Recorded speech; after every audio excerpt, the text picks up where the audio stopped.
हात धुन्छौ र साबुन पानीले धुन्छु नि कति बेला धुन्छौ र छिनछिनमै धुन्छु नि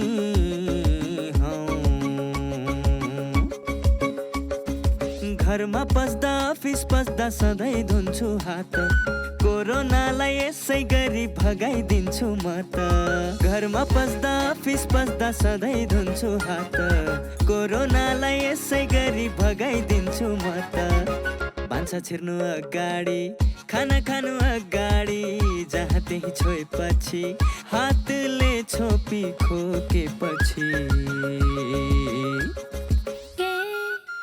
हात धुन्छौ र साबुन पानीले धुन्छु नि कति बेला धुन्छौ र छिनछिनमै धुन्छु नि कोरोनाबाट बच्ने 3 उपायहरू। व्यक्ति व्यक्ति बीच 2 मिटर टाढा बस्ने, घरबाट बाहिर निस्कँदा मास्क लगाउने र बेला बेलामा साबुन पानीले मिच्ची 20 सेकेन्डसम्म हात धुने। कोरोनाबाट आफू पनि बचौँ र अरूलाई पनि बचाउँ। दर्शकवृन्द नमस्कार। कार्यक्रम स्वस्थ जीवनमा यहाँलाई हार्दिक स्वागत छ। कार्यक्रम लिएर हामी हरेक दिन उपस्थित हुने गर्छौँ एनटिभी प्लस, एनटिभी कोहलपुर र एनटिभी इटारीका पर्दाहरूमा।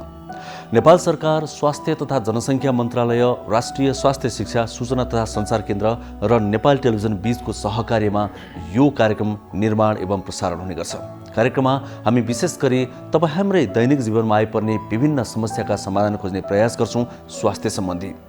समृद्ध नेपाल, सुखी नेपालीको राष्ट्रिय आकांक्षा पूरा गर्ने क्रममा छौँ हामी। यतिखेर हामी त्यो भनिरहेका छौँ। हाम्रो सपना पनि त्यो हो, सबैजनाको साझा सपना। त्यो समृद्धि कसरी भित्रिन्छ, त्यो सुख अनि खुसी कसरी आउँछ भनेर खोजी गर्ने क्रममा हरेक नागरिक स्वस्थ हुनुपर्छ त्यसको लागि भन्ने कुरा पनि विज्ञहरूले पहिचान गरेका छन्। त्यसैले पनि यो कार्यक्रमको यी विषयवस्तुहरूको आवश्यकता महसुस गरेरै हामीले यो कार्यक्रमको सुरुवात गरेका हौँ, जुन आज पनि जारी छ।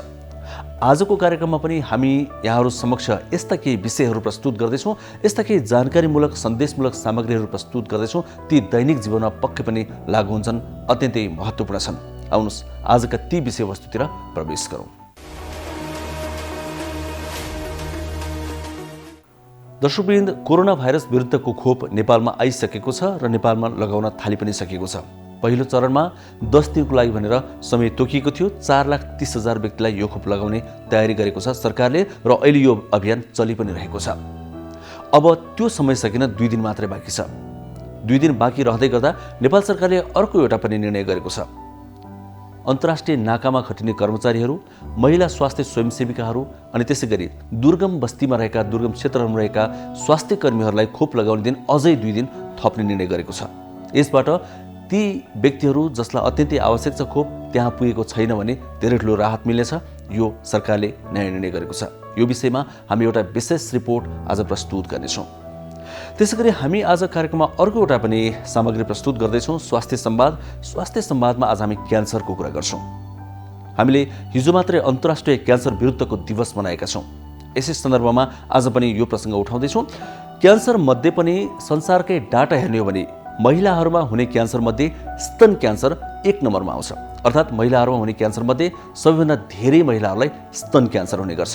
स्तन क्यान्सर के कारणले हुन्छ, यसको रोकथाम के हुन सक्छ, भइहाल्यो भने कसरी उपचार गर्ने, त्यसको विषयमा हामी संवादमा विस्तृत रूपमा जानकारी प्रस्तुत गर्ने प्रयास गर्नेछौँ। दर्शकवृन्द, हामीले पछिल्लो समयमा छोटा छोटा सामाजिक सन्देशहरू धेरै प्रस्तुत गरिरहेका छौँ विभिन्न विज्ञहरूका सुझावका आधारमा अनि विभिन्न कलाकारहरूले प्रस्तुत गरेका सामग्रीका आधारमा। ती पनि आज हामी प्रस्तुत गर्नेछौँ। तिनले कार्यक्रममा जानकारी मात्र होइन, थप रौनकता थप्नेछन्, यो हामीलाई विश्वास लागेको कुरा हो र पछिल्लो समयमा यहाँहरूको प्रतिक्रिया त्यो आइ पनि रहेको छ। त्यसै गरी आज पनि हामी एकजना विज्ञको भनाइमा आधारित, जानकारीमा आधारित जीवनशैलीको विषयमा एउटा सामग्री प्रस्तुत गर्दैछौँ।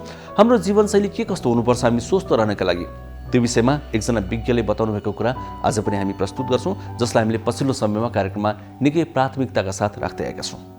आउनुहोस् सुरुमा भने भ्याक्सिन सम्बन्धी एउटा विशेष रिपोर्ट हेरौँ।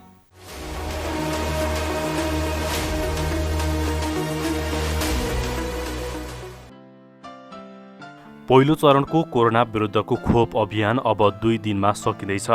स्वास्थ्य तथा जनसङ्ख्या मन्त्रालयका अनुसार माघ 14 गतेबाट सुरु भएको खोप अभियान अन्तर्गत हालसम्म 1,50,000 भन्दा बढी स्वास्थ्यकर्मीले कोभिड-19 विरुद्धको कोभिसिल्ड भ्याक्सिन लगाइसकेका छन्। दुर्गममा रहेका स्वास्थ्यकर्मी, अन्तर्राष्ट्रिय नाकामा रहेका कर्मचारी, महिला स्वास्थ्य स्वयंसेविकाहरूलाई अझै 2 दिन खोप लगाइनेछ। स्वास्थ्य तथा जनसङ्ख्या मन्त्रालयले खोपको उपलब्धताको आधारमा पहिलो चरणमा 4,30,000 व्यक्तिलाई खोप लगाइने जनाएको छ। स्वास्थ्यकर्मी, सरसफाइकर्मी, एम्बुलेन्स चालक, महिला स्वास्थ्य स्वयंसेविका, शव व्यवस्थापनमा खटिएका सुरक्षाकर्मी, कर्मचारी, अन्तर्राष्ट्रिय नाकामा कार्यरत कर्मचारी, वृद्ध आश्रममा बस्ने व्यक्तिहरूलाई पहिलो प्राथमिकतामा राखेर मन्त्रालयले खोप अभियान सुरु गरेको हो। लक्षित समूहले खोप लगाउने समय सीमाभित्र खोप लगाउन छुटेको भए सम्बन्धित कार्यालयको सिफारिस पत्र र स्वास्थ्य कर्मीको हकमा परिषदको दर्ता प्रमाणपत्र सहित जिल्ला स्वास्थ्य कार्यालयमा पुगेर खोप लगाउन सकिनेछ। नेपालमा कुल जनसङ्ख्याको 72% नागरिक कोभिड-19 विरुद्धको खोप लगाउने सूचीमा छन्। अहिले भारतले दिएको 10 लाख डोज खोप 4,30,000 नागरिकलाई दिइनेछ। 20% जनसङ्ख्यालाई पुग्ने खोप विश्व स्वास्थ्य सङ्गठन मार्फत कोभ्याक्स कार्यक्रम अन्तर्गत नेपालले प्राप्त गर्नेछ। बाँकी जनसङ्ख्यालाई दिन 40 लाख डोज खोप खरिद गर्नुपर्ने स्वास्थ्य तथा जनसङ्ख्या मन्त्रालयको अनुमान छ। नेपाल सरकारको कोभिड-19 को रोकथामका लागि खोप अभियान सुरु गरिसकेको छ। यस अभियानको पहिलो चरणमा खोपको उपलब्धताको आधारमा 4,30,000 व्यक्तिहरूलाई खोप लगाउने तयारी गरेको छ। स्वास्थ्यकर्मी, सरसफाइकर्मी, एम्बुलेन्स चालक, महिला स्वास्थ्य स्वयंसेवक, शव व्यवस्थापनमा खटिएका सुरक्षाकर्मी, कर्मचारी, अन्तर्राष्ट्रिय नाकामा कार्यरत कर्मचारीहरू, विद्रासम्म बस्ने व्यक्तिहरू र जेलमा रहेका बन्दीहरूलाई सङ्क्रमणको उच्च जोखिम हुने र खोप लगाउँदा धेरै व्यक्तिलाई सेवा प्रवाह गर्न सहज समेत हुने भएकोले प्रथम प्राथमिकता राखेर 10 दिनको यस अभियानमा समेट्ने लक्ष्य लिएको हो। आजसम्मको प्राप्त तथ्याङ्क अनुसार नेपालमा हालसम्म कुल 1,35,013 जनाले कोभिड-19 विरुद्धको खोपलाई लगाइसक्नु भएको छ भने दुर्गममा रहेका स्वास्थ्यकर्मी, अन्तर्राष्ट्रिय नाकामा कार्यरत कर्मचारी, महिला स्वास्थ्य स्वयंसेविकाहरूलाई अब 3 दिनभित्र खोप लगाउने कार्यक्रम रहेको छ। आजका मितिसम्म माथि उल्लेखित लक्षित समूहका व्यक्तिहरू खोप पाउनबाट छुट्नु भएको छ भने सम्बन्धित कार्यालयको सिफारिस पत्र स्वास्थ्यकर्मीको हकमा परिषद दर्ता सहित जिल्ला स्थित स्वास्थ्य कार्यालयमा गई नाम दर्ता गरी खोप समेत लिनुहुन अनुरोध छ। यस चरणमा खोप लगाउन छुटेका लक्षित समूहका व्यक्तिहरूले पछि उमेर समूह अनुसारको पालोमा सबै खोप सेवा लिन अनुरोध छ। नमस्ते, म डाक्टर विजेश राज घिमिरे, क्यान्सर रोग विशेषज्ञ। म यहाँहरूलाई आज हाम्रो क्यान्सर र कोभिडको बारेमा केही भन्न गइरहेको छु। यहाँहरूलाई थाहै छ हामी यो क्यान्सर बिरामीहरूमा हाम्रो रोगसँग लड्ने क्षमताहरू अलिक कम भएको हुनाले यो हाम्रो कोभिड या यो रोग चाहिँ उहाँहरूलाई केही गरी भइहाल्यो भने चाहिँ अलिकति जटिल रूपमा जान सक्ने र ज्यान पनि जान सक्ने किसिमबाट अगाडि बढ्न सक्ने भएको हुनाले हामीले चाहिँ क्यान्सर रोगको बिरामीहरूलाई चाहिँ यसबाट बच्न र यसबाट सावधानी अपनाउन चाहिँ एकदमै धेरै नै जरुरी छ। त्यसैले गर्दाखेरि म यहाँहरू सबैलाई अरूहरूले त सबैले गर्नु नै पर्छ, तर यहाँ क्यान्सर रोगीहरूले चाहिँ र क्यान्सरबाट उपचार गराइरहेका या क्यान्सर लागेर निको भइसकेका बिरामीहरूले चाहिँ यसमा एकदमै नै धेरै याद गर्नुहोला। अर्को कुरा चाहिँ के छ भनेदेखि हामीले अब क्यान्सरको लागि भनेर उपचार गर्नै पर्ने बिरामीहरू जसको लागि चाहिँ हाम्रो अलि मतलब निको पार्न सकिने खालका रोगीहरू चाहिँ क्यान्सरको उपचारमा आउनलाई एकदम जरुरी छ। कोरोनाकै बिचमा पनि हामीले उपचार दिइरहेका छौँ र यसमा चाहिँ कि यहाँहरू आत्तिनु पर्दैन, हामीले सबै हाम्रो आफ्नो प्रिकसनहरू लिएर उपचार गरि नै रहेका छौँ। तर पनि अब धेरै बिरामीहरू चाहिँ यहाँ के भन्छ क्यान्सरको अब उपचार सकिसकेर जेनरल फलोअपमा या कुनै जरुरी नभइकन पनि हस्पिटल कहिलेकाहीँ फाटफुट्ट आउने गर्नु भएको छ। उहाँहरूलाई हामी के भन्न चाहन्छौँ भने जरुरी भएमा मात्रै हस्पिटल आइदिनु होला, होइन भने चाहिँ हामी सबैलाई मोबाइलबाट या अरू कुनै माध्यमबाट चाहिँ फोन गरेर अथवा हामीले उहाँहरूलाई यहाँ परामर्श दिन सक्छौँ र सबै चाहिएको मान्छे चाहिँ क्यान्सर उपचारमा आउनु होला, जरुरी पनि छ। तर नचाहिएका मान्छेहरू चाहिँ घरमै बस्नु होला र पर्नु पर्यो भनेदेखि चाहिँ डक्टरसँग चाहिँ अरू माध्यमबाट चाहिँ हामीलाई सम्पर्क गर्नु होला। काकी कता हिँड्नु भएको? रुगा खोकी लागेर सन्चो नभएको धेरै भयो, औषधि लिन हिँडेँ कि म त।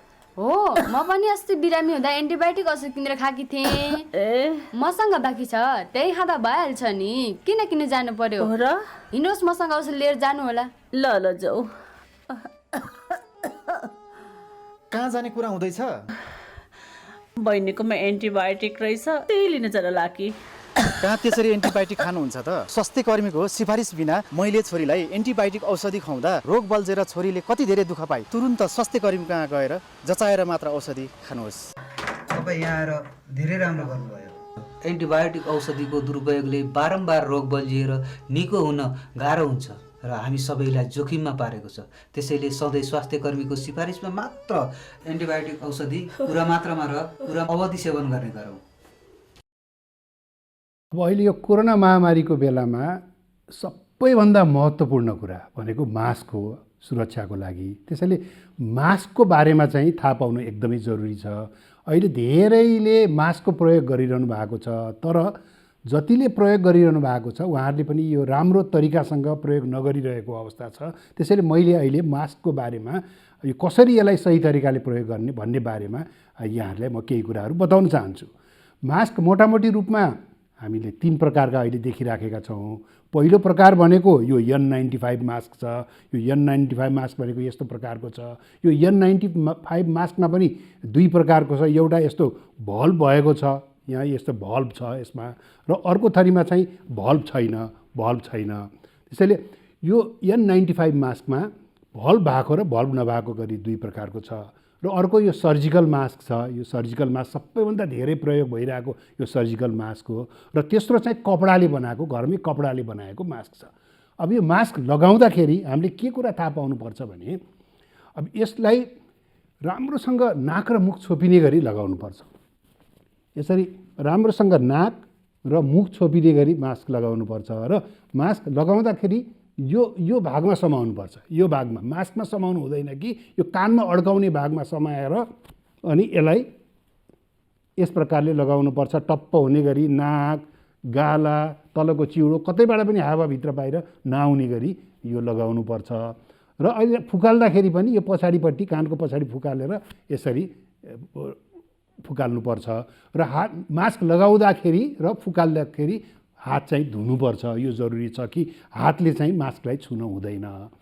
यो पहिलो कुरो हो। दोस्रो कुरो, अब यो मास्क अब कहिलेसम्म लगाइरहने? यो आज लगाउने, भोलि पर्सि कहिलेसम्म लगाउन मिल्छ भन्दाखेरि यो N95 मास्क बलियो छ। यसलाई तपाईँले पुनः प्रयोग गर्न सक्नुहुन्छ। यो महँगो पनि छ। यो स्वास्थ्य कर्मीहरूले प्रयोग गर्नुहोस् भनेर हामीले धेरै जस्तो जोड दिइराखेका छौँ। यसलाई चाहिँ लगाइसकेपछि घरमा गएर एकचोटि पखालेर साबुन पानीमा पखालेर घाममा सुकाइदिँदाखेरि हुन्छ भने यो सर्जिकल मास्क जुन चाहिँ धेरै आम नागरिकहरूले प्रयोग गरिरहनु भएको छ, यसलाई दोहोऱ्याएर प्रयोग गर्न हुँदैन। यो डिस्पोजेबल हुन्छ। एकचोटि लगाएपछि यसलाई फाल्नुपर्छ। तर अब केही कारणले गर्दा यसलाई दोहोऱ्याएर फेरि प्रयोग गर्नु पर्यो भने यसलाई धुन हुँदैन। धोएपछि यो बिग्रन्छ। यसलाई घाममा सुकाइदिनु भयो, राम्रोसँग घामको किरणमा सुकाइदिनु भयो भने त्यो फेरि यसलाई प्रयोग गर्न सकिन्छ। कम्तीमा यसलाई 1 घन्टादेखि 2 घन्टा चाहिँ घाममा सुकाउनुपर्छ। त्यसैले यो मास्कको बारेमा हामीले यति कुरा। अर्को कुरा के छ त भन्दाखेरि कपडाको मास्क पनि उत्तिकै प्रभावकारी छ। अब कपडाको मास्क तपाईँले 3वटा लेयर, 3वटा तहको कपडाको मास्क बनाउन सकिन्छ र त्यसलाई घरमा मजाले धोएर त्यसलाई घाममा सुकाएर पुनः प्रयोग गर्न सक्नुहुन्छ। त्यसैले मास्कै नलगाउनुभन्दा जस्तो प्रकारको मास्क भए पनि मास्क लगाउनु उचित हुन्छ। र अहिले कोरोना भाइरसबाट बच्ने सबैभन्दा महत्त्वपूर्ण हतियार भनेको मास्क नै हो। त्यसकारणले यो मास्कलाई चाहिँ सही तरिकाले लगाउनुहोस् भन्ने मैले अनुरोध गर्न चाहन्छु। ए सृजना, त किन हिजो अस्ति स्कुल नआए कि? हेर, मेरो त महिनाभरि सुरु भएछ। ए, त्यही भएर पो स्कुल नआए कि? मलाई त पहिला एकदमै डर लागेको थियो। पछि आमाले सम्झाउनु भएपछि बल्ल बुझेँ। अनि स्कुल त आउनु पर्थ्यो नि त। आफूलाई कस्तो लाज लागेको थियो। होइन, के को लाजको कुरा गर्छन् यिनीहरू? केही होइन। सिर्जना पनि आइछन् त आज, अनि हिजो अस्ति कहाँ गएकी थियौ? खास कुरा उसको महिनावारी सुरु भएर समस्या भएछ मिस। महिनावारी हुनु समस्या होइन, यो त किशोरीहरूमा हुने सामान्य प्राकृतिक कुरा मात्रै हो। सामान्यतया महिनावारी 10 देखि 15 वर्षका किशोरीहरूमा सुरु हुन्छ। यो स्वाभाविक कुरा हो। महिनावारी हुँदाखेरि डराउने, चिन्ता लिने गर्नु हुँदैन। महिनावारी हुँदाखेरि अरू बेला जस्तै स्कुल आउनुपर्छ, तर व्यक्तिगत सरसफाइ भने बढी नै गर्नुपर्छ। महिनावारी भएको समयमा दिनौ नुहाउने, सफा कपडा लगाउने, सफा ठाउँमा सफा बिछौनामा सुत्ने, सफा प्याड लगाउने गर्नुपर्छ। महिनावारी हुँदा घर परिवार सँगै राखेर किशोरीहरूलाई पोसिलो खानेकुरा खुवाउनुपर्छ।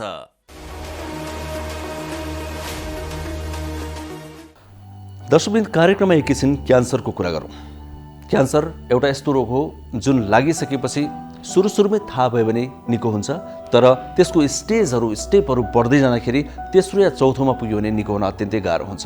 त्यसैले पनि क्यान्सर रोग लाग्नै नदिनु सबैभन्दा राम्रो। लागिसकेको छ भने पनि छिट्टै पहिचान गर्नु अर्को राम्रो कुरा हो। महिलाहरूमा हुने क्यान्सरमध्ये एउटा तथ्याङ्कले के देखाएको छ भने सबैभन्दा धेरै महिलाहरूलाई चाहिँ स्तन क्यान्सर हुने गर्छ। स्तन क्यान्सर भएपछि त्यसले के कस्तो प्रभाव पार्छ, असर पार्छ, यो विषयमा हामीले बुझ्नु अत्यन्तै जरुरी हुन्छ। यो महिलाको समस्या भए पनि महिलासँग सम्बन्धित त हरेक व्यक्ति हुन्छ, हरेक घरको पुरुष पनि महिलासँग सम्बन्धित हुन्छ। त्यसले गर्दा हरेक व्यक्तिले बुझ्नुपर्ने कुरा छ। स्तन क्यान्सर कसरी हुन नदिने, भइहाल्यो भने के गर्ने, भइसकेको छ भने आत्तिने, डराउने गर्ने कि उपचारतिर लाग्ने, यी विषयमा एकजना विज्ञले हामीसँग कुराकानी गर्नुभएको छ। हामी त्यही नै प्रस्तुत गर्दैछौँ। अबको प्रस्तुति रहेको छ स्वास्थ्य संवाद स्तन क्यान्सरको विषयमा।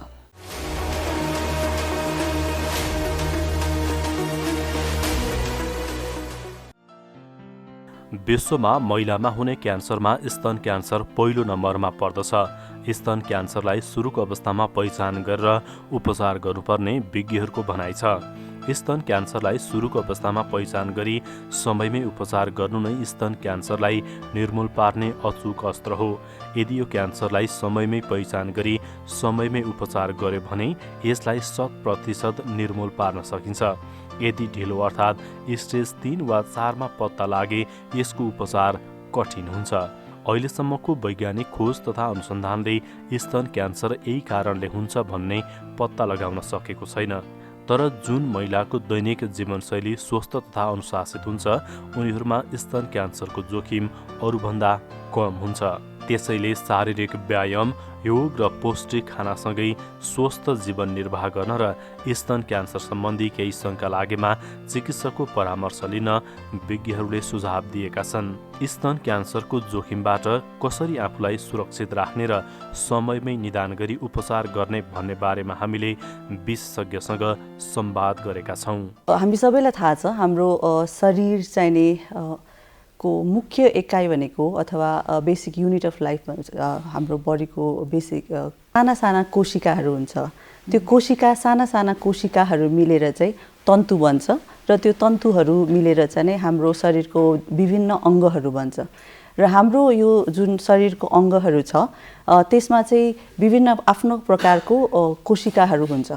अब यो कोशिकाहरू जुन छ त्यो चाहिँ नियमित रूपमा त्यो कोशिकाहरू बढ्दै जाने, सेलको डिभिजन भन्छ, जुन चाहिँ कोशिका चाहिँ विभाजन भएर जाने र पुरानो सेल्सहरू चाहिँ मर्दै जाने र त्यो चाहिँ त्यहाँबाट हटाइने एउटा मेकानिजमहरू चाहिँ त्यो चाहिँ प्रोसेस चाहिँ भइरहेकै हुन्छ। हाम्रो शरीरमा चाहिँ एउटा चेक पोइन्ट्सहरू अथवा चेकिङ मेकानिजमहरू, कन्ट्रोल गर्ने मेकानिजम हुन्छ जसले गर्दाखेरि चाहिँ के गरेर अब त्यो कुनै पोइन्टमा केही हाम्रो जुन सेल्सहरू बन्छ कोशिकाहरू त्यसमा केही डिफेक्ट छ भने अथवा केही फरक परिएको छ भने चाहिँ त्यसलाई चाहिँ नै चेन्ज गर्ने अथवा त्यसलाई चाहिँ कन्ट्रोल गर्ने, कति बढ्ने, यो सबै चिजहरू चाहिँ कन्ट्रोलमा हुन्छ।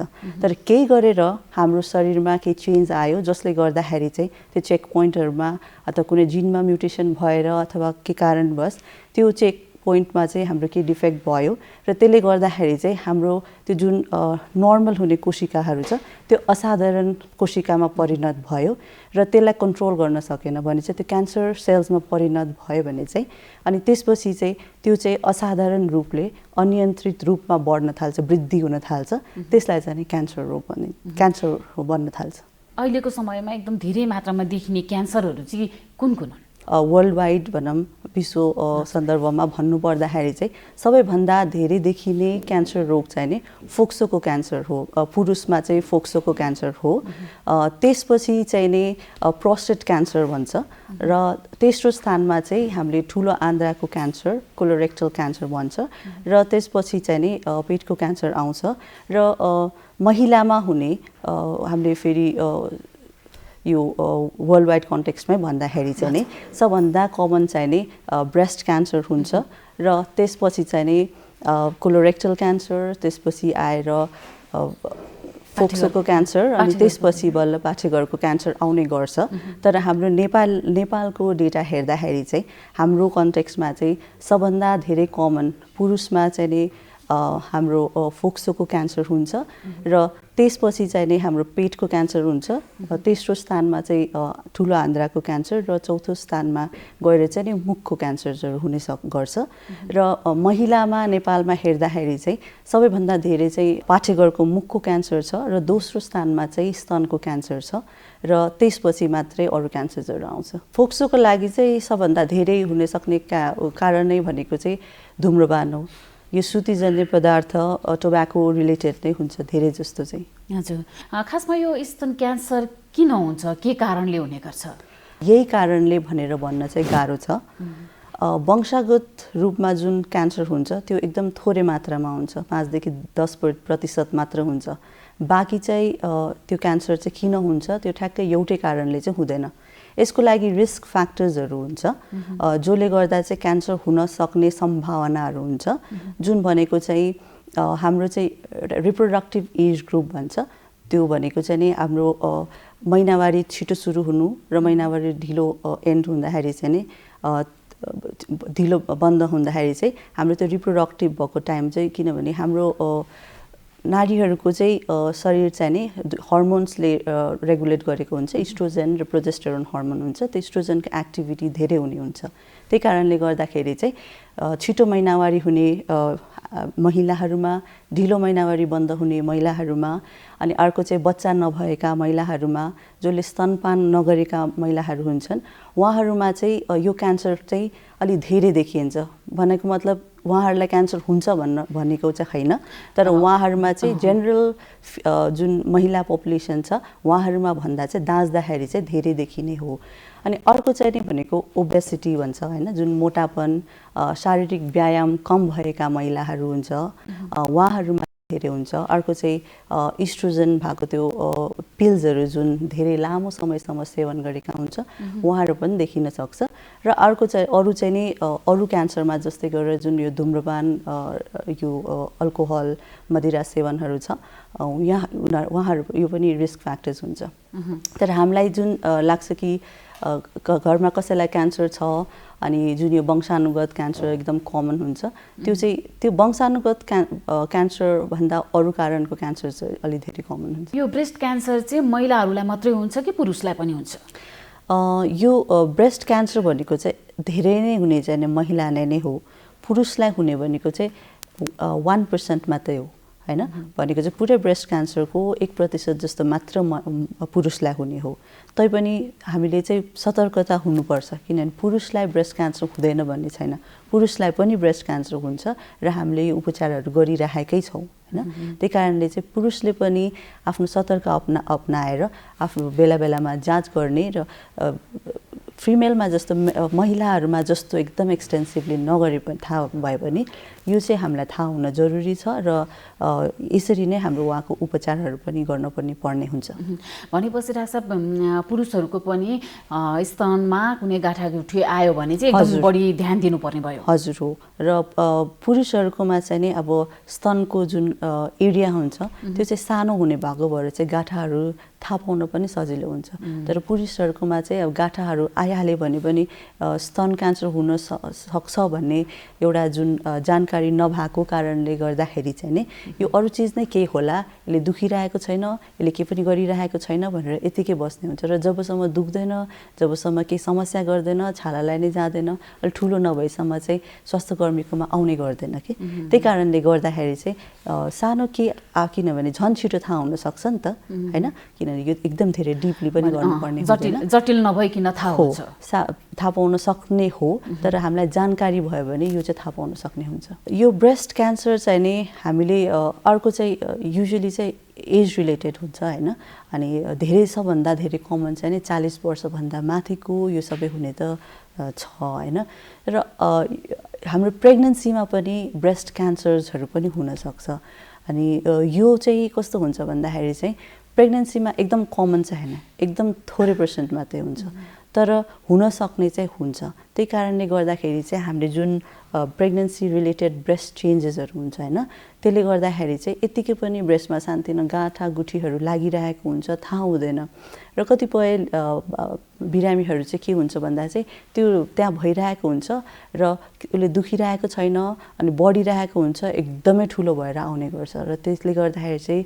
अलिक असर गर्छ र कतिपय बिरामीहरूले चाहिँ के गर्छ भन्दाखेरि चाहिँ थाहा पाए पनि अब म बच्चा जन्माएपछि मात्रै परामर्श गर्छु भनेर चाहिँ एकदम ढिलो अवस्थामा गर्नुपर्छ र त्यस्तो गर्न जरुरी छैन प्रेग्नेन्सीमा ब्रेस्ट क्यान्सर भए पनि त्यसको उपचार सम्भव छ र त्यसको उपचार जरुरी पनि छ त्यही कारणले जुनै बेला पनि तपाईले स्तनमा गाँठा गिर्खी देख्यो भने चाहिँ तपाईहरु चाहिँ स्वास्थ्य परामर्श गर्न आउनु जरुरी छ घरमा चाहिँ कसैलाई क्यान्सर छ भने चाहिँ उहाँको मैटर्नल फ्यामिली भन्छ आमापट्टिको फ्यामिलीमा कसैलाई क्यान्सर ब्रेस्ट क्यान्सर अथवा ओभरियन क्यान्सर त्यस्तो छ भने चाहिँ अलि सतर्कता चाहिँ हामीले देखाउनु पर्ने हुन्छ र अलि छिटो अरु नर्मल पपुलेसनले भन्दा अलि छिटोदेखि नै स्क्रिनिङ टेस्टहरू गर्नुपर्ने हुन्छ कस्तो कस्तो लक्षण देखियो भने चाहिँ हामीले ध्यान दिनुपर्ने हुन्छ यो चाहिँ एकदम इम्पोर्टेन्ट क्वेसन हो किन भन्दाखेरि चाहिँ क्यान्सरको सुरुवात हुँदाखेरि चाहिँ लक्षण लिएर सुरुवात चाहिँ हुँदैन त्यही कारणले चाहिँ अब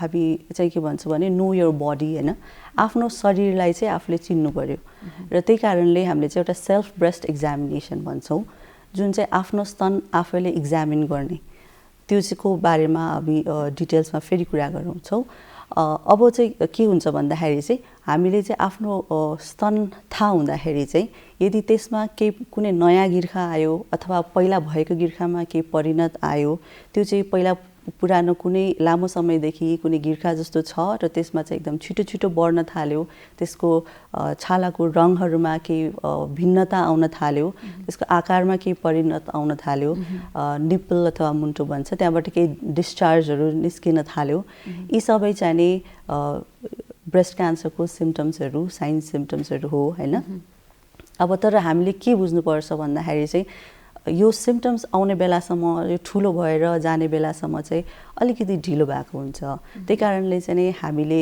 एकदम स्क्रिनिङमा फोकस गर्छौं ब्रेस्टमा त्यही भएर चाहिँ हामी रेगुलरमा सिम्पटम्स आउने अगाडि नै त्यसलाई डिटेक्ट गर्ने पनि हाम्रो प्रयास हुन्छ डाक्टर अब कतिपय अवस्थामा त थाहा नै हुँदैन यहाँले नै भन्नुभयो गाँठागुठी आइसकेपछि त ढिलो भइसकेको हुन सक्छ हजुर हो त्यो बाहेक हामीले स्तनमा अघि कुरा गर्यो त्यो बाहेक चाहिँ कस्तो हुन्छ भने यो क्यान्सर रोगको चाहिँ एउटा क्यारेक्टरिस्टिक हुन्छ हैन त्यो चाहिँ कस्तो भने आफू जुन ठाउँमा छ त्यो ठाउँमा त उले बढ्दै आफ्नो वरिपरिका कोशिकाहरूलाई पनि नष्ट गर्दै त्यो एरिया पनि फैलिदै जान्छ त्यो सँगै सँगै चाहिँ उहाँ चाहिँ अर्को ठाउँमा पनि त्यो ठाउँबाट अर्को ठाउँमा पनि सर्छ त्यसको चाहिँ दुईटा माध्यम हुन्छ एउटा चाहिँ लिम्फेटिक स्प्रेड भन्छ हैन त्यो चाहिँ लिम्फेटिकको ग्रन्थीबाट हाम्रो नजिकैको ग्ल्यान्ड्सहरुमा जान्छ जस्तै कि ब्रेस्टमा छ भने चाहिँ काखीतिर जाने अथवा ब्रेस्टको भित्र भागतिर छ भने चाहिँ हाम्रो इन्टर्नल मेमोरी भन्छ हैन जुन चाहिँ यो बीचको हड्डी हुन्छ त्यतातिर पनि जाने हुन्छ र घाटीको यो गिर्खातिर पनि जाने हुन्छ र अर्को चाहिँ रगतको माध्यमबाट चाहिँ यो स्प्रेड भएर अरु ठाउँमा पनि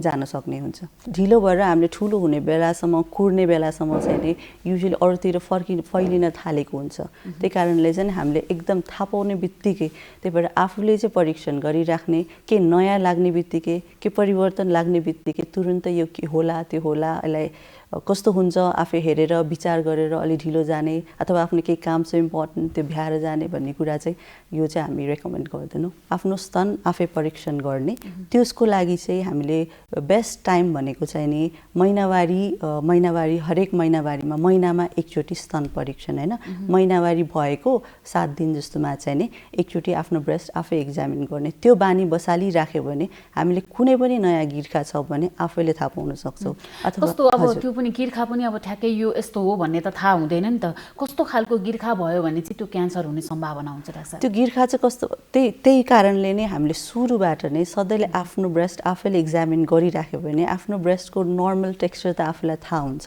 अनि त्यसपछि चाहिँ तपाईँले त्यहाँ के एबनर्मल के डल्ली जस्तो कता के गिर्खा अथवा केही लम्प जस्तो केही फेला पारिहाल्नुभयो भने होइन त्यो सानैमा फेला पार्नु भइहाल्यो भने पनि त्यो चाहिँ अब तपाईँले चाहिँ स्वास्थ्य परामर्श चाहिँ गर्न जरुरी हुन्छ र यदि हामीले चाहिँ फेरि पनि भन्छौँ होइन सबै शरीरमा आफ्नो ब्रेस्टमा भएको सबै लम्प गिर्खाहरू आउने बित्तिकै त्यो चाहिँ क्यान्सर हुँदैन जम्मा 20% जस्तो गिर्खा मात्रै क्यान्सर हुन्छ बाँकी त सबै बेनाइ नै हुन्छ त्यो चाहिँ डराउनु पर्दैन फेरि त्यहाँ केही फेला पारिहाल्यो भने डराएर मलाई क्यान्सर भयो भनेर त्यो डराउनु पनि उचित हुँदैन तर हामी सतर्क हुन पर्यो र त्यसको लागि चाहिँ एउटा स्वास्थ्य परामर्श गर्नुपर्ने हुन्छ अनि अर्को चाहिँ क्लिनिकल ब्रेस्ट एक्जामिनेसन भन्छ त्यो क्लिनिकल ब्रेस्ट एक्जामिनेसन चाहिँ सक्नुहुन्छ भने चाहिँ वर्षमा एकचोटि चाहिँ स्वास्थ्यकर्मीसँग चाहिँ एकचोटि ब्रेस्ट एक्जामिनेसन गराउन चाहिँ हामी रेकमेन्ड गर्छौँ अनि अर्को चाहिँ नि हामीले भन्छ म्यामोग्राम होइन म्यामोग्राम चाहिँ 40 वर्ष कटिसकेपछि चाहिँ वर्षमा एकचोटि एनुअली म्यामोग्राम गर्नु चाहिँ उचित हुन्छ नेपालमा चाहिँ हामीले सबै ठाउँमा म्यामोग्राम छैन त्यही कारणले चाहिँ हामीले एकदम फेरि म्यामोग्राम जहाँ छ उपलब्ध हुने ठाउँमा छ म्यामोग्राम भएको ठाउँमा छ भने चाहिँ हामीले भन्न सक्छौँ होइन तर सबै ठाउँमा गाउँमा म्यामोग्राम त हुँदैन त्यही कारणले पनि हामी चाहिँ self breast examination clinical examination भनेर स्वास्थ्यकर्मीसँग जुन परामर्श गर्ने र यदि त्यस्तो केही डाउट छ भने अल्ट्रासाउन्ड मात्रले पनि एकदम राम्रो इन्फर्मेसन दिन्छ जुन चाहिँ जहाँ पनि अभाइलेबल छ त्यही भएर हामीले जुन ठाउँमा जे छ त्यो अनुसार चाहिँ गर्न अगाडि बढ्नुपर्ने हुन्छ भनेपछि अल्ट्रासाउन्डबाट पनि देख्न सकिन्छ हजुर देख्न सकिन्छ डाक्टर साहब जस्तै अब ब्रेस्ट क्यान्सर हुँदा नि कतिको डराइहाल्नुपर्ने अवस्था हुन्छ कि हुँदैन ब्रेस्ट क्यान्सर सन्चो हुन्छ कि हुँदैन त ब्रेस्ट क्यान्सरसँग चाहिँ डराइहाल्नुपर्ने अवस्था चाहिँ छैन हामीले चाहिँ नि स्टेजिङ वर्कअप भन्छौँ होइन त्यो कुन स्टेजमा छ भनेर थाहा पाउन जरुरी छ यदि सानो ट्युमर मात्रै छ त्यो ब्रेस्ट स्तनमै लिमिट भएर बसेको छ त्यो धेरै सानो छ त्यो बढेको छैन त्यही मात्रै छ भने चाहिँ त्यो चाहिँ सन्चो हुने चान्सेस एकदम हाई छ त्यहाँबाट सरेर गिर्खाहरूतिर गइसकेको छ भने पनि आत्तिहाल्नु पर्दैन तैपनि सन्चो हुने चान्सेस धेरै हुन्छ होइन अनि तर के हुन्छ भन्दाखेरि चाहिँ स्टेज 1 भनेर स्टेज 2 स्टेज 3 स्टेज 4 भन्छ हामीले होइन स्टेज 4 भनेको चाहिँ त्यो ठाउँ छोडेर अर्को ठाउँमा अरू अर्ग्यान्सहरू अङ्गहरू जस्तै कि अब फोक्सो ब्रेन हड्डी जहाँ पनि जान सक्ने हुन्छ होइन त्यो अरू ठाउँमा गइसकेछ भनेको र स्टेज 1 को चाहिँ डेफिनेटली फरक हुन्छ अर्ली स्टेजलाई चाहिँ हामीले सन्चै गर्ने हिसाबमा नै उपचार गर्छौँ र त्यो एकदम राम्रो पनि भइरहेकै अवस्था हो त्यही कारणले नै हामीले रिपिटेडली एकदम सतर्क भएर टाइममा स्वास्थ्य परामर्श लिने र त्यसमा चाहिँ सन्चो हुन सक्ने सम्भावनाको कुरा गरेको कारण चाहिँ त्यो हो डाक्टर साहब जस्तै अब उपचार पद्धतिहरूको कुरा गरौँ अलिकति होइन क्यान्सरका उपचार पद्धतिहरू चाहिँ कस्ता छ ब्रेस्ट क्यान्सरकै उपचार भन्दाखेरि चाहिँ सुरुमा यसको मेन उपचार सुरुको उपचारमा चाहिँ नि शल्यक्रिया हुन्छ त्यो पनि अब हामीले स्टेज कुनमा आएको छ त्यसमा पनि भर पर्छ होइन अब अर्ली स्टेजमा छ र सानो ट्युमर छ निकालिहाल्न मिल्छ भने चाहिँ नि हामीले पहिला चाहिँ शल्यक्रियामै गरेर गर्ने हो अब शल्यक्रिया पनि पहिला जस्तो ब्रेस्ट क्यान्सर भएपछि स्तनै निकालेर काटेर फाल्नुपर्छ भने त्यस्तो अवस्था छैन अहिले ब्रेस्ट कन्जर्भेसन सर्जरी हुन्छ अनि अर्को चाहिँ रेडिएसन थेरापी हुन्छ अनि त्यो गरेर चाहिँ नि हामीले स्तन जोगाउने अपरेसन पनि गर्न सकिन्छ र यदि केही गरेर पहिला चाहिँ अलि ठुलो छ तर स्तन जोगाउन सकिहाल्ने छैन तर पछि अलिकति ट्युमर सानो भएको भए सक्ने कन्डिसनहरूमा चाहिँ हामीले पहिला किमोथेरापी दिएर त्यो पनि गर्न सकिन्छ अनि कति कन्डिसन्सहरूमा चाहिँ हामीले स्तन निकाल्नै पर्ने कन्डिसन्सहरू हुन्छ तर त्यो चाहिँ अलिक कमै छ अहिले चाहिँ म्याक्सिमम ब्रेस्ट कन्जर्भेसन थेरापी गर्न मिल्ने नै हुन्छ कि अनि जस्तो कि धेरै नै फोकस छ धेरै ठाउँमा छ गिर्खाहरू एउटा मात्रै नभएको अथवा एकदमै ठुलो छ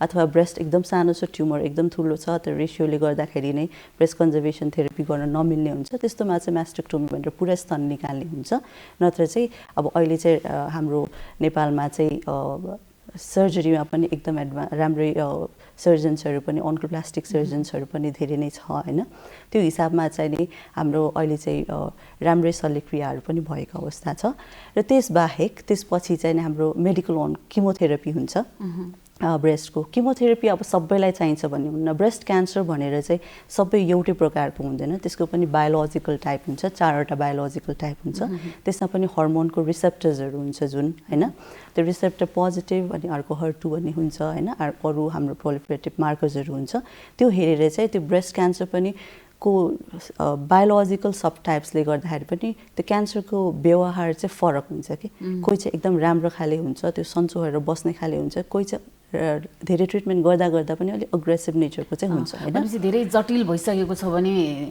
हुने त भइहाल्यो तर पनि क्यान्सरको फरक प्रविधिको कारणले गर्दा पनि अलिक गाह्रो हुने हुन्छ स्टेजको कारणले र भनेको अब हामीले कति फैलेको छ त्यसको कारण त्यो बाहेक चाहिँ यो क्यान्सरको आफ्नै बायोलोजी हुन्छ कि त्यो प्रकारले गर्दाखेरि पनि उहाँको आउटकममा चाहिँ फरक पर्छ है अब हामीले उपचारकै कुरा गर्दाखेरि पनि अब सबै यो जुन चाहिँ सबै क्यान्सरलाई ब्रेस्ट क्यान्सरलाई किमोथेरापी चाहिँदैन कसैलाई चाहिँ अब हर्मोनल ट्याब्लेट थेरापी मात्र भए पनि अर्ली स्टेज छ राम्रो खाले हर्मोन छ भने चाहिँ त्यति मात्रैले पुग्छ किमोथेरापी सबैलाई नचाहिन पनि सक्छ हैन तर कतिलाई चाहिन्छ र अब अर्को मोडालिटी भन्दा चाहिँ नि रेडिएसन थेरापी हो अब पहिलाको कन्टेक्स्टमा चाहिँ हामीले ब्रेस्ट क्यान्सरमा चाहिँ रेडिएसन पहिला सुरुमा रेडिएसन नै एक्चुअली के हो भनेर भन्छौँ हैन रेडिएसन भनेको चाहिँ नि विकिरणले क्यान्सर रोगको उपचार गर्ने हो त्यो चाहिँ एकदम हाई एनर्जीको मेगा भोल्टेज रेन्जको एक्सरे नै हो बेसिकली हैन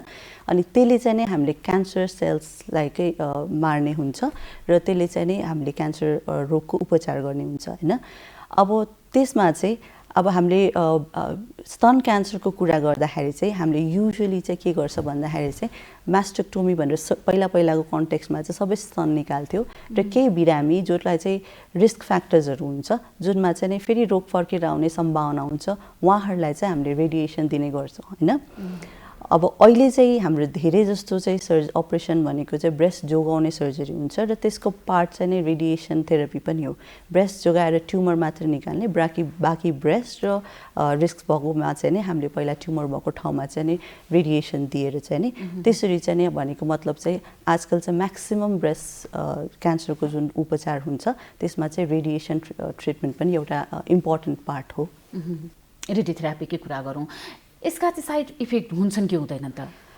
ब्रेस्टमा रेडिएसनको साइड इफेक्ट चाहिँ हुन्छ हैन रेडिएसनको साइड इफेक्ट रेडिएसनको चाहिँ एकदम लोकल थेरापी हो त्यसले कारणले गर्दाखेरि चाहिँ रेडिएसन जुन ठाउँ शरीरको जुन भागमा पर्छ त्यही ठाउँमा मात्र साइड इफेक्ट गर्छ उसको उहाँको रेडिएसनको चाहिँ अब जेनरलाइज भनेर सबै ठाउँमा शरीरभरि हुने साइड इफेक्ट चाहिँ हुँदैन अब हामीले चाहिँ ब्रेस्टमा रेडिएसन गर्दाखेरि त्यही ब्रेस्टकै भागमा मात्रै दिने भएको कारणले मोस्ट इम्पोर्टेन्ट अब एकदम धेरै नै देखिने साइड इफेक्ट भनेको छालाको रङ फरक हुने छाला सुरुमा अलिअलि रातो रातो हुने अलिकति कालो कालो हुन्छ हैन अनि त्यो रङ फरक भएको जस्तो हुन्छ पछि गएर कम भए पनि केही भिन्नता चाहिँ रहन सक्छ अनि त्यसपछि अर्को भनेको चाहिँ नि हाम्रो स्तन चाहिँ स्तनको जुन रेडिएसन भइसकेपछि अपरेसन पछि जुन अलिकति कडा भएर बसेको हुन्छ त्यो चाहिँ रहिरहन सक्छ पछि पनि अलिकति कडा जस्तो लाग्न सक्ने हुन्छ अहिले चाहिँ जुन हामीले रेडिएसन गर्दा नयाँ टेक्नोलोजिजहरू युज गर्छ त्यसले गर्दाखेरि चाहिँ फोक्सोमा र पहिला जुन भन्थ्यो फोक्सोमा रेडिएसन भएर न्युमोनाइटिसहरू हुने अथवा मुटुको मा रेडिएसनको डोज हाई भएर जुन साइड इफेक्टहरूको कुराहरू हुन्थ्यो त्यो चाहिँ अहिले हामीले एकदम लिमिट गर्न सक्छौँ किनभने हाम्रो जुन नयाँ प्रविधि छ जस्तो कि लेफ्ट साइडको ब्रेस्ट गर्दाखेरि चाहिँ नै हामीले सास लामो तानेर रोक्ने एउटा प्रविधि हुन्छ डिप इन्स्पिरेटरी ब्रेथ होल्ड टेक्निक त्यो सबै युज गर्दाखेरि चाहिँ मुटुलाई चाहिँ एकदम कम रेडिएसन पर्छ जसले गर्दा पछि गएर हुने किनभने अब हाम्रो चाहिँ ब्रेस्ट क्यान्सरको उपचारमा चाहिँ क्योर रेट्स हाई हुँदाखेरि बिरामीलाई त सन्चो भयो तर पछि गएर साइड इफेक्ट नहोस् भन्ने पनि एउटा एम हुन्छ त्यही कारणले फोक्सोको डोज हामीले रेडिएसनको मुटुको डोज सबैलाई लिमिट गरेर रेडिएसन प्रदान गर्न सक्छौँ त्यही भएर एकदम डराउनु पर्ने साइड इफेक्ट सोध्नुहुन्छ भने हुँदैन तर साइड इफेक्ट मात्र सोध्नुहुन्छ नि केही हुन्छ डाक्टर जस्तै अब यो रेडियोथेरापी त एकदम अनिवार्य हुने रहेछ हैन हजुर यो रेडियोथेरापी चाहिँ नेपालमा कति ठाउँमा गरिन्छ रेडिएसन थेरापी चाहिँ नेपालमा अहिले 5वटा ठाउँमा छ हैन चितवनमा BP KMCH BP Koirala memorial cancer hospital त्यहाँ चाहिँ भइरहेको छ पहिलादेखि नै। अनि अर्को चाहिँ काठमाडौँमा चाहिँ नि हाम्रो 3 ठाउँमा छ। काठमाडौँ भ्यालीभित्र भन्दाखेरि ललितपुरमा नेपाल क्यान्सर हस्पिटल हरिसिद्धिमा भयो, अनि अर्को नेपाल भक्तपुर क्यान्सर हस्पिटल छ, भक्तपुर क्यान्सर हस्पिटल भइहाल्यो, अनि अर्को काठमाडौँ क्यान्सर सेन्टर तातलीमा छ। अनि अर्को चाहिँ हाम्रो बिएनसी हस्पिटलमा पनि छ, पूर्वाञ्चल क्यान्सर सेन्टर भन्छ, त्यो चाहिँ झापामा। टोटल चाहिँ अहिले चाहिँ 5 वटा ठाउँ छ। डाक्टर साहब, हामी स्तन क्यान्सरकै कुरा गरिरहेछौँ होइन? यो स्तन क्यान्सर भयो भने उपचारहरू गर्ने पद्धति, उपचारका कुरा पनि हामीले गरिहाल्यौँ, भयो र उपचारका कुरा त छँदैछन् होइन? यो ब्रेस्ट क्यान्सर हुनै नदिनको लागि चाहिँ विशेष गरी के कुरामा ध्यान दिनुपर्ने हुन्छ डाक्टर साहब? ब्रेस्ट क्यान्सर चाहिँ हामीले प्रिभेन्ट टोटली गर्न चाहिँ सक्दैनौँ। जस्तै कि अब हामीले फोक्सोको क्यान्सर प्रिभेन्ट गर्नको लागि भनेर अब धुम्रपान सेवन नगरेर एकदम धेरै नै फरक पर्छ होइन? अनि सुतिजन्य पदार्थहरू सेवन नगर्नाले मुखको क्यान्सर चाहिँ एकदमै फरक पर्ने कुराहरू हो। हामीले अब भ्याक्सिनकै कुरा गर्दा हामीले सर्भिक्सको क्यान्सरमा पनि एकदम भ्याक्सिनेसनको कुराहरूको जुन आइरहेको छ, त्यसले चाहिँ प्रिभेन्टिभ क्यान्सर्सहरू तिनीहरू चाहिँ प्रिभेन्ट गर्न सक्ने हिसाबको। तर ब्रेस्ट क्यान्सरमा चाहिँ नि हामीले यही कारणले भनेर एकदम स्ट्रङ चाहिँ होइन, त्यही कारणले प्रिभेन्सनमा भन्दाखेरि पनि हामीले चाहिँ यसलाई अर्ली डिटेक्सन गरेर स्क्रिनिङ गर्ने, अर्ली डिटेक्सन गरेर भनेको मतलब सानो अवस्थामा फेला पारेर यसलाई सन्चो गर्ने, निको पार्ने हिसाबमा उपचार गरेर माने हामीले फोकस गर्छौँ। त्यही भएर हामी चाहिँ एकदम स्क्रिनिङमा नै फोकस गर्छौँ ब्रेस्ट क्यान्सरमा चाहिँ। कतिपय महिलाहरूले त बच्चाहरूलाई स्तनपान नगराउने होइन, शरीर बिग्रिन्छ भनेर चाहिँ बेलैमा त्यो सुई दिएर दुध सुकाउने पनि हुन्छ अरे नि होइन? त्यो पनि गर्ने गरेको सुनिन्छ, त्यसले चाहिँ कतिको असर गर्छ त? स्तनपान नगरेको महिलामा डेफिनेटली अलि नर्मल हाम्रो जुन एभरेज जुन महिला ग्रुप छ त्यसमा उहाँहरूमा भन्दाखेरि चाहिँ रिस्क चाहिँ धेरै छ होइन? तर नगर्ने बित्तिकै ब्रेस्ट क्यान्सरै हुन्छ भनेर त्यस्तोरी चाहिँ भन्न सक्दैन। ब्रेस्ट क्यान्सरको उपचार गर्नको लागि चाहिँ विदेश जानुपर्ने अवस्था छ कि छैन? नेपालको उपचार पद्धतिहरू कस्तो छ? यो एकदम इम्पोर्टेन्टै क्वेसन हो होइन? किनभने हाम्रो देशमा चाहिँ अब क्यान्सर हुने बित्तिकै अलिकति डराएर विदेश गइहाल्ने एउटा प्रचलन पनि छ होइन? तर ब्रेस्ट क्यान्सरको उपचारमा चाहिँ हामीले चाहिँ हेर्दाखेरि चाहिँ जुन सबै प्रक्रियाको सबै नै हामीले सर्जिकल अन्कोलोजी अथवा मेडिकल अन्कोलोजीमा हामीले हेर्दाखेरि किमोथेरापीहरू जुन औषधिहरू छ नेपालमा कति अभाइलेबल छ भनेर त्यो हेरेर खासै जानुपर्ने अवस्था जस्तो चाहिँ छैन। अब ब्रेस्ट क्यान्सर सन्चो गर्ने हिसाबको जुन औषधिहरू छ त्यो सबै चिज पनि यहाँ त्यसको लागि चाहिने सबै प्रक्रियाहरू चाहिँ यहाँ हुन्छ होइन? अब के होला, कुनै उपचार, कुनै मेडिसिन्सहरू जुन चाहिँ नै अब स्पेसली अब अलिकति फैलेको अवस्थामा प्रयोग हुने सबै हाई मोलिक्युल्सहरू हुन्छ, त्यो सबै अभाइलेबल नभए पनि सन्चो गर्ने हिसाबका जुन पद्धतिहरू छ त्यो चाहिँ सबै नै यहीँ छ। र हाम्रो केही टेस्टहरू चाहिँ नेपालमा हुँदैन होइन? जस्तै कि अन्को टाइप डिएक्स भन्छौँ होइन? अब कुनै टेस्टहरू जुन चाहिँ सबैलाई गर्ने पनि होइन र कस्तो छ भन्दाखेरि चाहिँ त्यो जुन मासु जाँच गर्ने टुक्रा हुन्छ त्यो चाहिँ नै हामीले इन्डिया पठाउँछौँ त्यस्तो, र त्योबाट रिपोर्ट भएर 1 हप्ता अथवा 2 हप्ताभित्र नै आइहाल्छ। त्यही कारणले आफै गएर सबै किनभने त्यो क्यान्सरको उपचार भनेको लामो समयको उपचार हुन्छ। अनि यो ब्रेस्ट क्यान्सर भनेको चाहिँ एकदम अनुसन्धान भइरहेको विषय हो, किनभने यो नम्बर 1 डिजिज हो होइन? अहिले चाहिँ एकदम कमन छ।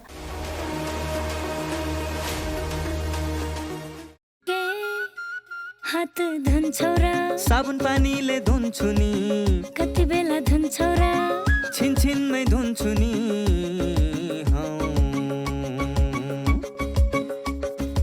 घरमा पस्दा अफिस पस्दा सधैँ धुन्छु हात, कोरोनालाई यसै गरी भगाइदिन्छु म त। घरमा पस्दा अफिस पस्दा सधैँ धुन्छु हात, कोरोनालाई यसै गरी भगाइदिन्छु म त। भान्सा छिर्नु अगाडि, खाना खानु अगाडि, जहाँ त्यही छोएपछि हातले छोपी खोकेपछि हात धुन्छौ र साबुन पानीले धुन्छु नि, कति बेला धुन्छौ र छिनछिनमै धुन्छु नि,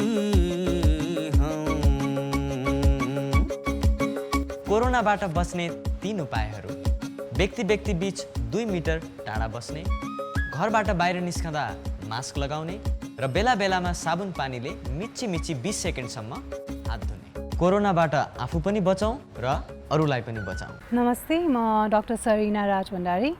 म चाहिँ ENT अथवा नाक कान घाँटीको सर्जन र फेसियल प्लास्टिक सर्जन हो।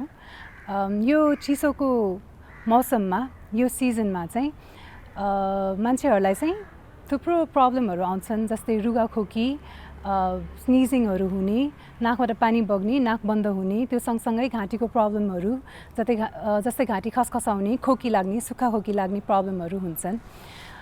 त्यसमाथि अहिले कोभिडको एरा पनि छ। It's a very difficult time. त्यही कारणले गर्दा चाहिँ तपाईँहरूले यो मौसममा चाहिँ अभोइड गर्नुपर्ने कुराहरू, चिसो कुराहरू, स्मोकिङ गर्नुहुन्छ भने प्लिज त्यो पनि अलिकति कन्ट्रोल गर्नु अथवा छोड्नु होला। अनि खानपानमा पनि चिल्लो, पिरो, अमिलोहरू चाहिँ अलिकति कम गर्नुहोस्, सो द्याट तपाईँको घाँटीको प्रब्लम पनि धेरै नहोस्। अनि मास्क चाहिँ अनिवार्य रूपमा प्लिज लगाउनु होला। त्यो चाहिँ हाम्रो एकदमै सेफ्टी प्रिकसन नै हो।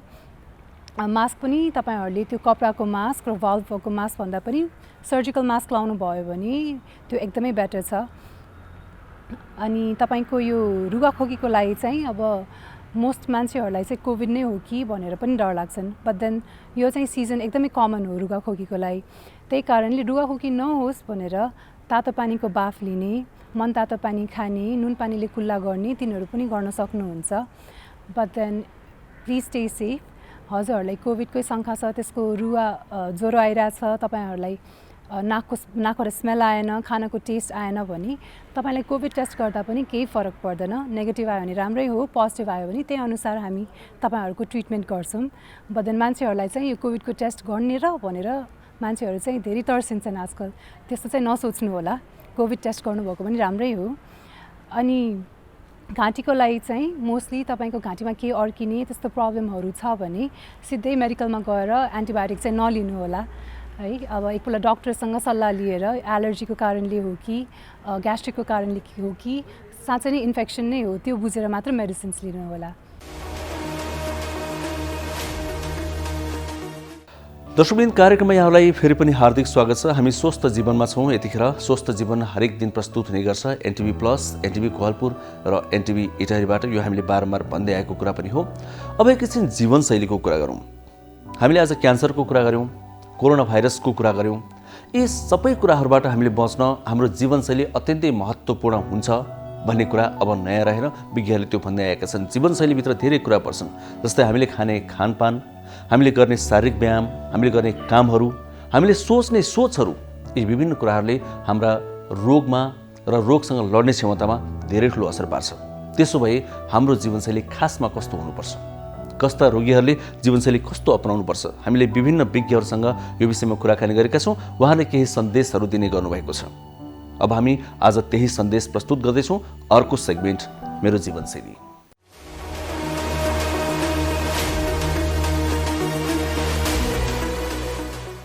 नमस्कार, म डाक्टर अमित जोशी। म चाहिँ BNB हस्पिटल AKB सेन्टरको हाड जोड्नी तथा आर्थ्रोस्कोपी विशेषज्ञ। मेरो विशेषज्ञता चाहिँ खेलकुद सम्बन्धी भएको हुनाले म खेलकुद सम्बन्धी केही चिज यहाँहरूलाई टिप्सहरू दिन चाहन्छु। खेलकुद र एक्सर्साइज भनेको, व्यायाम भनेको चाहिँ एउटा स्वस्थ जीवनको इन्टेग्रल पार्ट, एउटा महत्त्वपूर्ण चिज हो। व्यायाम हामी सबैले गर्नुपर्छ, खेलकुदको आवश्यकता छ। व्यायाम खेलकुदले हामी सबैलाई थाहा छ विभिन्न रोगहरूबाट रोकथाम गर्ने, विभिन्न रोगहरूबाट छुटकारा पाउने समेत हुनसक्छ। तर यो व्यायाम गर्दा, यो खेलकुद गर्दा चाहिँ विभिन्न ठाउँहरूमा, विभिन्न अङ्गहरूमा चोट लाग्न सक्ने सम्भावना पनि उत्तिकै हुन्छ। यो चोट लाग्नबाट बच्नको लागि विभिन्न किसिमका उपायहरू यहाँहरूले विभिन्न किताबहरू मार्फत, विभिन्न सोसियल मिडियाहरू मार्फत पनि प्राप्त गर्न सक्नुहुन्छ। महत्त्वपूर्ण कुरा म यहाँलाई के जानकारी दिन चाहन्छु भने, कुनै पनि खेलकुद खेल्दै हुनुहुन्छ, कुनै पनि एक्सर्साइजहरू गर्नुहुन्छ भने त्यो खेलकुद खेल्नुभन्दा अगाडि, एक्सर्साइज गर्नुभन्दा अगाडि वार्मअप भन्छ हामी, त तात्तिनु, शरीरलाई तताउने भन्छौँ जुन हामीले नेपाली भाषामा, त्यो गर्नु चाहिँ एकदम जरुरी छ। सो विभिन्न खेलकुदहरूको लागि विभिन्न किसिमको वार्मअप गर्ने तरिकाहरू पनि युट्युब मार्फत अथवा अन्य मार्फत चाहिँ तपाईँहरूले खोजेर हेर्न सक्नुहुनेछ। अन्यथा तपाईँको नजिकैको फिजियोथेरापिस्ट अथवा डाक्टरसँग सोधेर कस्तो किसिमको वार्मअप गर्ने, कस्तो किसिमको खेलकुद गर्दा त्यो पनि धेरै महत्त्वपूर्ण छ। खेलकुदबाट लाग्ने चोटहरू चाहिँ अहिले आएर धेरै बढेको छ। मर्निङ वाक गर्दा, जगिङ गर्दा, ब्याडमिन्टन खेल्दा, यस्तो साधारण मान्छेहरूले गर्ने खेलहरू खेल्दाखेरि पनि चोटको प्रकारहरू धेरै गम्भीर र अहिलेको समयमा आएर बढेको छ। त्यसबाट रोक्नको लागि, त्यसबाट बच्नको लागि चाहिँ यहाँहरूले खेलकुद खेल्नुभन्दा अगाडि अथवा कुनै पनि व्यायामहरू गर्नुभन्दा अगाडि अलिकति वार्मअप गरेर त्यो व्यायाम गर्नुभयो, अलिकति वार्मअप गरेर त्यो खेलकुदहरू खेल्नुभयो भने विभिन्न किसिमका स्पोर्ट्स इन्जुरी, खेलकुदसँग सम्बन्धित चोटहरू चाहिँ कम हुन्छ। त्यसैले मेरो फेरि पनि यहाँहरूलाई के रिक्वेस्ट छ भने आफ्नो खेलसँग रिलेटेड, आफ्नो खेलसँग सम्बन्धित कस्तो व्यायाम गर्नु, कसरी वार्मअप गर्न जरुरी छ त्यसबारेमा जानकारी गरेर आफूलाई वार्मअप गराएर मात्रै खेल खेल्नुभयो भने विभिन्न किसिमका खेलकुदसँग सम्बन्धित चोटहरू कम हुन्छ। होइन ए दुर्गा, तिमीहरूको बिहा भएको त 3-3 वर्ष भइसक्यो, बच्चा जन्माउने त कुरै छैन बा। अब उहाँ भर्खर जागिर लाग्नु भएको, फेरि त्यति राम्रो कमाइ पनि छैन। अहिले नै बच्चा जन्माएर कसरी हुर्काउने? तपाईँले जस्तै वर्षेनी जन्माउनु राम्रो हो त? मैले तपाईँलाई पहिले भनेको थिएँ नि परिवार नियोजनको साधन अपनाउनु भनेर, तर मान्नु भएन। खै मैले त उहाँलाई भनेको नि, वास्तै गर्नुहुन्न। मैले त दिदी 5 वर्ष काम गर्ने पाखुरामा इम्प्लान्ट लगाएको छु नि। अर्को आयुसिटी भन्ने पनि हुन्छ, त्यसले एकपटक लगाएपछि 12 वर्षसम्म गर्भ रोक्छ। फेरि बिचमा सन्तानको इच्छा भए निकाल्न पनि मिल्छ। सजिलोको लागि त पिल सके खाएको भए नि भइहाल्थ्यो नि। त्यही त, अनि 3 महिने सुई पनि छ।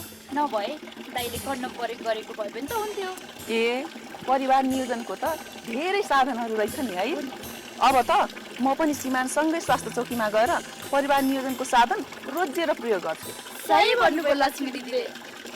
जन्मान्तर र इच्छा अनुसार सन्तान जन्माउन अनि सुखी परिवारको लागि परिवार नियोजनको साधन अपनाउनुहोस्।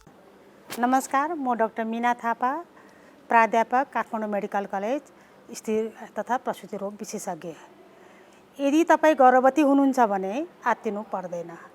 अध्ययनहरूले के देखाएको छ भने अहिलेको समयमा गर्भवती हुँदा पनि गर्भपात हुन सक्ने अथवा गर्भको बच्चामा जन्मजात खराबी हुन सक्ने त्यस्तो स्थिति देखिएको छैन। यदि तपाईँ सङ्क्रमित हुनुभएको छ र बच्चा जन्माउनु भएको छ भने बच्चालाई तपाईँको दुध खुवाउन सक्नुहुन्छ, तर केही सावधानीहरू अपनाएर। गर्भवती महिलाले प्रशस्त मात्रामा पानी, फलफुल तथा तरकारीको प्रयोग गर्नुपर्छ र अनावश्यक रूपमा चिन्ता लिनु हुँदैन। र यदि तपाईँलाई चाहिँ नि रुगा, खोकी अथवा ज्वरो आएको छ भने घरमै सुरक्षित साथ बसी आफ्नो डाक्टरलाई चाहिँ नि सम्पर्क गर्नुहोस्। गर्भवती भएको समयमा रोग प्रतिरोधात्मक क्षमता कम हुने भएको हुनाले यो रोग सजिलै सर्न सक्छ, तसर्थ केही सावधानीहरू अपनाउनु पर्छ। यदि तपाईँ बाहिर भिडभाडमा जानुभएको छ भने कम्तीमा पनि एक अर्कामा 2 मिटरको दूरी कायम राख्नुहोस्। अनिवार्य रूपमा मास्कको प्रयोग गर्नुहोस् र बाहिरबाट घरमा आउँदाखेरि अनिवार्य रूपमा साबुन पानीले मिची हात धुनुहोस् र घरमा बस्दा पनि धेरैचोटि साबुन पानीले मिची हात धुनुहोस् अथवा चाहिँ सानिटाइजरको प्रयोग गर्नुहोस्।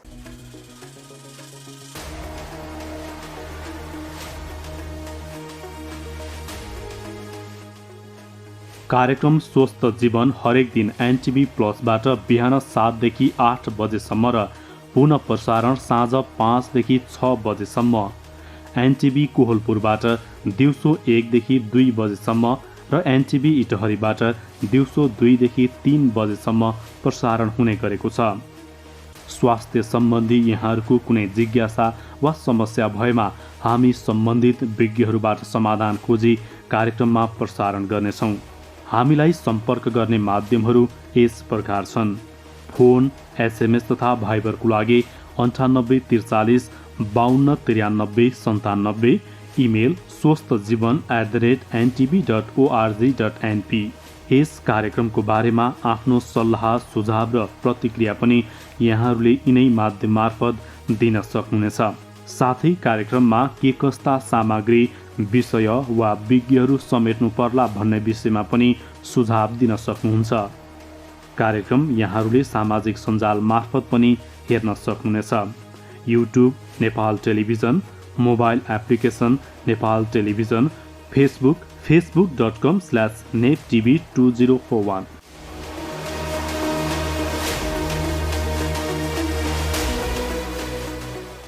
दर्शकबिन समय सकिन आँटेको छ। हामी एकैछिनमा बिदा माग्छौँ। बिदा माग्नुभन्दा अगाडि हामीले केही जानकारी दिने गरेका छौँ जुन अत्यन्तै आवश्यक पनि छन्। कार्यक्रम कस्तो लाग्दैछ हामीलाई सल्लाह प्रतिक्रिया सुझाव पठाउन नबिर्सनुहोला। या यहाँहरूका पनि स्वास्थ्य सम्बन्धी कुनै जिज्ञासा छन् भने प्रश्न छन् भने पनि हामीलाई पठाउन सक्नुहुन्छ। कुनै पनि माध्यम प्रयोग गरेर हामी तिनलाई सम्बोधन गर्ने प्रयास गर्नेछौँ। त्यसको लागि हामीलाई टेलिफोन गर्न सक्नुहुन्छ, SMS गर्न सक्नुहुन्छ, भाइबर गर्न सक्नुहुन्छ, इमेल पनि गर्न सक्नुहुन्छ। अर्को कुरा यहाँलाई जानकारी गराउँ, कार्यक्रम NTV plus, NTV Kohalpur, NTV Itahari बाहेक विभिन्न सामाजिक सञ्जालहरूमा पनि हेर्न सक्नुहुन्छ। युट्युबमा हेर्न सक्नुहुन्छ, नेपाल टेलिभिजनको मोबाइल एप्समा पनि हेर्न सक्नुहुन्छ अनि वेबसाइटमा पनि हेर्न सक्नुहुन्छ। फेसबुक पेजमा पनि हेर्न सक्नुहुन्छ। हरेक दिन साँझ 5 देखि 6 बजेसम्म नेपाल टेलिभिजनको आधिकारिक फेसबुक पेजमा यो कार्यक्रम लाइभ नै पनि प्रस्तुत हुने गर्छ। यहाँले हेर्न सक्नुहुन्छ, अरू बेला पनि हेर्न सक्नुहुन्छ आफूलाई अनुकूल परेको समयमा। आजलाई छुट्टिन्छौँ हामी। अब अझै पनि ख्याल गरौँ, स्वास्थ्यमा हेलचेक्राइ कहिले पनि नगरौँ। कोरोना भाइरस विरुद्धको भ्याक्सिन त आएको छ तर सबैले लगाउने अवस्था भइसकेको छैन, बिस्तारै हुँदैछ। सरकारले त्यसको लागि पहल गरिरहेको छ। त्यसैले गर्दा कोरोना भाइरसबाट बच्नको लागि पनि ख्याल नगरौँ, सतर्क रहौँ। हामी यहाँबाट हार्दिक आग्रह गर्छौँ। कोरोना भाइरस सँगसँगै अन्य रोगहरूबाट पनि बचौँ, किनभने हामीले यता मात्र ध्यान दिँदा अन्य रोगहरूले हामीलाई सताउन पनि सक्छन्। रोग लागेपछि उपचार गर्नुभन्दा रोग लाग्ने नदिनु निको भन्ने कुरा त हामीले थाहा पाइसकेको कुरा हो। आजलाई छुट्टिन्छौँ, भोलि फेरि आउँछौँ। हस् त, नमस्ते।